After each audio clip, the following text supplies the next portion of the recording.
Today I'm going to discuss the difference between proper investing and trading versus gambling versus speculating. I'm going to talk about what they are, when to use them, and how to use them. Now I want to be clear, this is all the same regardless of what type of investing or trading strategy you're attempting. Whether you are buying entire companies, you're investing in real estate, you're drilling oil wells, you're day trading stocks, all of this is the same. So proper investing and trading consists of having a step-by-step disciplined system in place that on average should bring you profit over time, often called a positive edge or a positive expectancy, combined with proper position sizing, which basically means how much you risk of your total portfolio for every investment and trade you participate in. Okay, so real quick, what do I mean by a system? Well, that's a step-by-step process of some sort that you've designed or you learned from somebody else that over time should give you a result, hopefully a profitable result in terms of return on your investment. So an example of a system that works, I'm familiar with somebody who does a lot of raw land real estate deals. And what he does is he goes out and makes very aggressive, very low ball offers on raw land. And typically his rule of thumb is he offers at 25% of what the raw land is worth. He makes hundreds and hundreds of offers, and occasionally he'll get a deal done. He'll get something purchased, and then he turns around and he has a method in which he sells it on the market, often using some form of seller financing. This system has proven to work very profitably for him over time, and it absolutely has what I would call a positive expectancy. Now, it doesn't always work, however. Sometimes he gets a piece of land bought and he discovers it's the side of a cliff, let's say. He'll see that it's some kind of issue with it in some shape or form, and he could potentially lose money on the deal. And so for that reason, he assures that each property he buys does not represent an oversized chunk of his total portfolio. As of position sizing, I've already said this, it represents how much you should risk of your total portfolio. Now, this is very, very important. And I'll go into more details in a little bit about how exactly position sizing works. So how do you use proper investing and trading? And the answer is, first you design a system or you learn a system, test it so that you can see on average it should be profitable over time. Then using proper position sizing, you go out there in a disciplined way, use your system to profit over time. Next, we're going to talk about gambling, and there are actually two ways to gamble. The first way is to use a negative expectancy system. So for example, you go to a casino and you're a player in a casino. You sit down at a slot machine. That slot machine, from your point of view as a player, has a negative expectancy. It has a negative edge. On average, over time, you will put more money into that slot machine than you're going to get out of it. So therefore, it is a negative expectancy. Now, from the casino's point of view, that slot machine has a positive expectancy. On average, they're going to accumulate money over time using it. The vast majority of games at a casino have a negative expectancy, with the exception, of course, of blackjack. You can turn blackjack from a negative expectancy into a positive expectancy even at casinos. I don't necessarily recommend anybody doing that, but apparently you can have success using these strategies for that purpose. Now, of course, state lotteries are generally negative expectancy games. On average, you're going to lose money with them over time. Although there are moments in which the winnings grow so large that they actually flip and become positive expectancy systems. In cases like that, there are actually a few hedge funds, from what I understand, that hunt the world looking for these kind of situations where the lottery has flipped into a positive expectancy situation, and they go out and buy millions of dollars worth of these lottery tickets, hoping that one of them will hit and they win big and make a lot of money off of this. Just a fascinating side note. Beyond that, you can also have systems, investing or trading systems in the stock markets or buying businesses or whatever, that actually have a negative expectancy. In other words, the step-by-step rules that you have in place or that you're following on average will lead to a negative result. On average, you're going to lose money over time. The second way to gamble is to over-position size. So an example of this would be, let's say you had a system that on average can make money over time, but you over-position size. In other words, you risk way too much of your portfolio on any given investment or trade. So let's say you have a system that works, and let's say for every dollar you risk, 50% of the time you lose that dollar. On the other hand, the other 50% of the time, for every dollar you risk, you make $2 in profit. Well, if you over-position size too much with a system like that, you will end up losing everything, even though it has a positive expectancy. In other words, over time, on average, that little system should make money. If you risk too much, you'll actually go bankrupt and lose everything given enough time. If you're finding this video interesting and helpful, please let me know by hitting the like and subscribe button.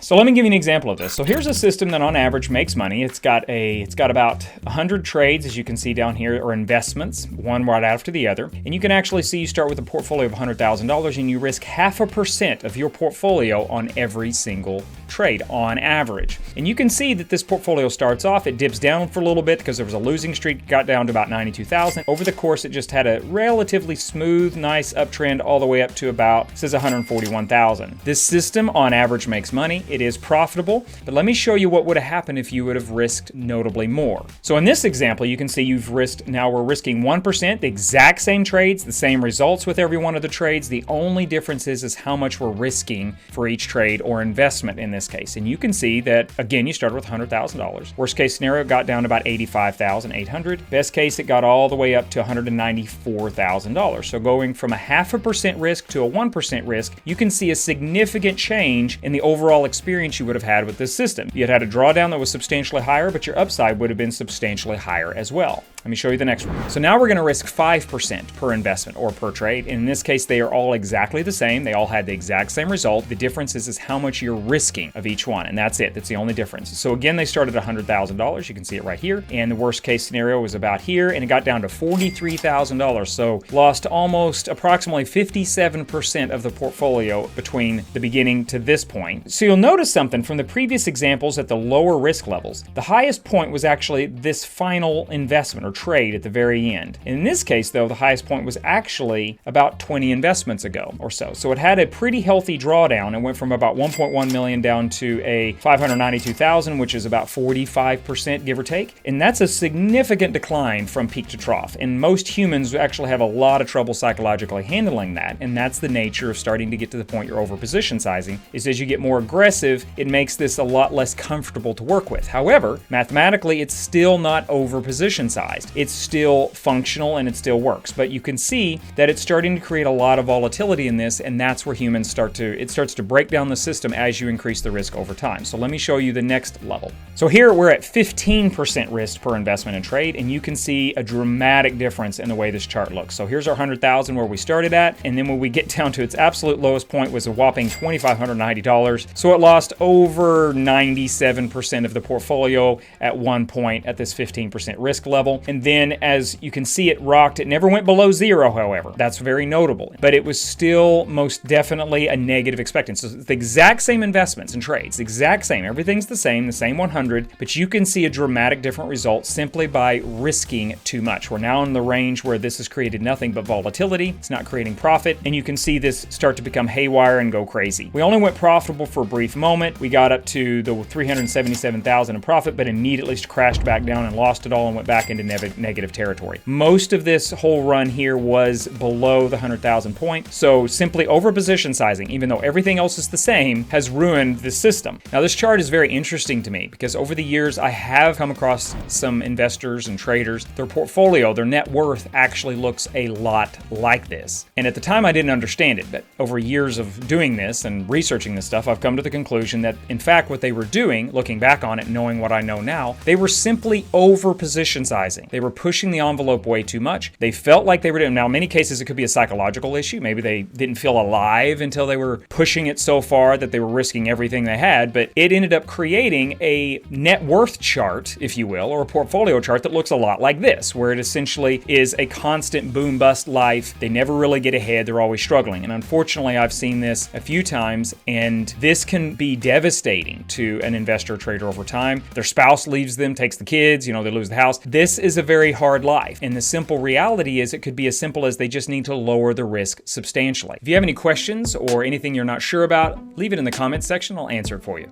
Okay, so next I'm going to show you the highest risk level, and I'm going to kind of show you how this works. Okay, so here you can see straight out of the gate, this is the peak level, 20% risk per investment and trade. Any amount over that, you basically go to zero immediately, and you can tell that they literally got to 4 trades before it went to bankrupt. It went complete zero, and it just flatlined after that and was done. Okay, so in every case, though, I want to be very, very clear. Everything I've just shown you, all these examples, were all positive expectancy system. They all had the exact same trades, in fact, the exact same investments. It was the same result. The same dollar amount. The difference was how much of the total portfolio was risked on each one made this completely different life. This is why I'm constantly saying position sizing is one of the most important things in your investing and trading life, because the results are absolutely fantastically different depending on how you structure all of this. And of course, you can imagine if this system had been a negative expectancy, this whole thing would have crashed the whole time and it would have all gone to zero in every case anyway. Okay, so when should you gamble? Well, the answer is never, preferably, as little as possible. But I understand that sometimes in people's lives, lives, you are cornered, you're put into a situation you have to gamble. But what I would recommend is when you are put into that position, whenever possible, try to reverse that situation. If you're forced to use some kind of negative expectancy system, do everything in your power to try to convert that into a positive expectancy system, or at least a zeroed out, no profit system. Try to do everything you can to reverse that scenario. If you're still forced to use it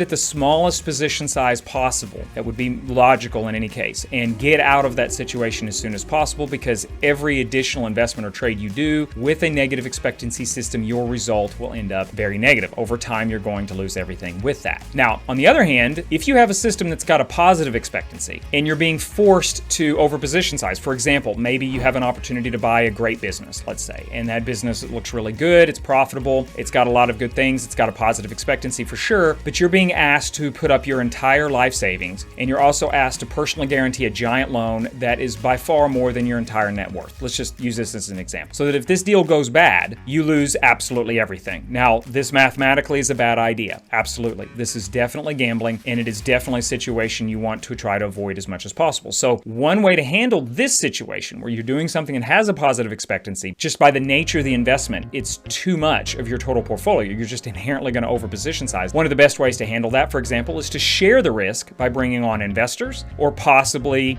in the case of this business deal, you could maybe get some kind of seller financing, do some kind of earnout. There's different structures you can use to limit your risk quite a bit. Also on how you manage the investment. Perhaps you try to pay off the debt as fast as possible, or some other structure that protects you as much as possible. Or possibly in other ways, you could try to grow out of the risk. So you acquire this business and then you go on to try to acquire second or third or fourth or fifth in rapid order in order to make each business represent a much smaller chunk of your total risk and your total portfolio. Okay, finally we have speculating, and like gambling, there are two ways to speculate. Now, speculation on the face of it is essentially where you're in a situation which you do not know the potential results. It's a big question mark. You don't know if it has a positive expectancy or if it has a negative expectancy. You just do not know. So the first way you speculate is you enter into a situation where you do not have a system at all. You do not have a step-by-step process. You do not have any kind of position sizing strategy. It's just simply an unknown, a big question mark. You're just entering into something. Maybe it's like a stock tip you heard about, or somebody said, hey, go buy this, and you don't really have any method to know